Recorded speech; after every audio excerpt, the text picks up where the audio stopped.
480p SD. SD stands for Standard Definition, and it usually means a resolution of 640 by 480 pixels, sometimes 720 by 480 on older TVs. This was the normal quality for DVDs and early television broadcasts. The image looks soft and slightly blurry on modern screens because it simply does not have many pixels. On today's large monitors, SD is rarely used except for very old videos or low bandwidth streams. 720p HD. This is 1280 by 720 pixels, and it's one of the simplest modern standards, a wide 16:9 image with a relatively low pixel count. HD means high definition, and it became popular because it was the entry point for HD video and early flat-screen TVs, and it was easy for computers and consoles to run smoothly. On a monitor, 720p is mostly seen on smaller screens, budget displays, older laptops, and situations where performance matters more than sharpness. It looks fine at a distance, but up close, you'll notice softer text and less detail. 1080p Full HD.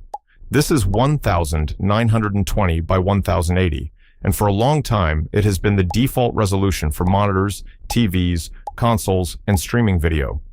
It's a clean 16:9 aspect ratio standard with a good balance between sharpness, cost, and performance. That balance is why it became a global baseline for games and everyday computing.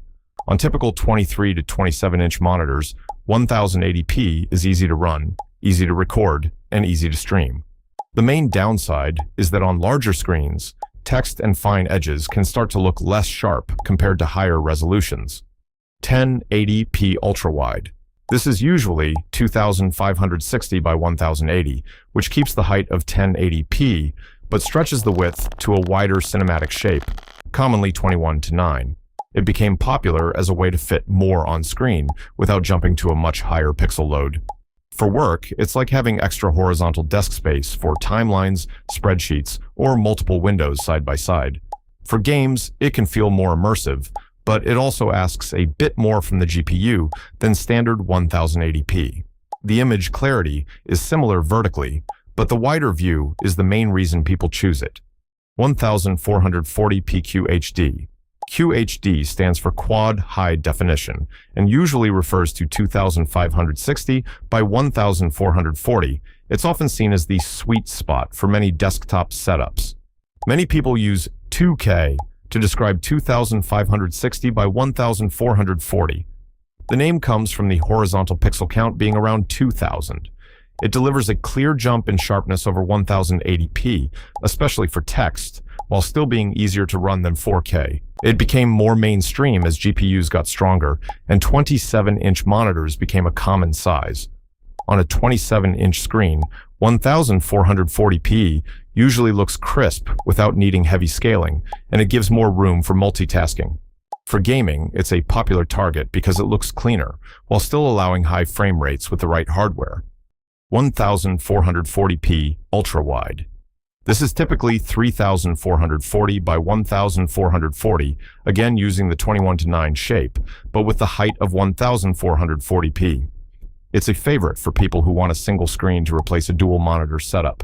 For work, you get wide space for multiple windows and a tall enough image that text stays sharp. For gaming, it can be very immersive, but it pushes a lot of pixels, so performance demands rise. It also relies on good game support, because not every title handles ultrawide perfectly. 4K UHD. 4K UHD stands for Ultra High Definition and has a resolution of 3840 by 2160 pixels, and it became widely known because of 4K TVs and 4K video. On monitors, it delivers extremely sharp text and fine detail, especially on 27 to 32-inch screens and above. It's popular for photo editing, video work, and anyone who wants a very crisp desktop. The trade-off is performance. Games are harder to run at native 4K, and even normal desktop use often relies on scaling, so UI elements are readable. When everything is set up well, it looks clean and high-end, but it demands more from both hardware and settings. 8K UHD. This is 7680 by 4320, and it's the current extreme end of consumer-style resolution standards. It exists because display technology keeps advancing and because certain professional fields benefit from enormous image detail. For most people, the real challenge is that it's hard to feed an 8K monitor with enough meaningful content, and it requires very strong hardware and very high bandwidth. Even on large screens, the improvement can be subtle unless you sit close or work with high-resolution media. It's impressive, but it's still a niche choice. In everyday use, though, 8K content is still rare, and most computers struggle to run games at this resolution. For now, it remains more of a future-facing standard than a common necessity.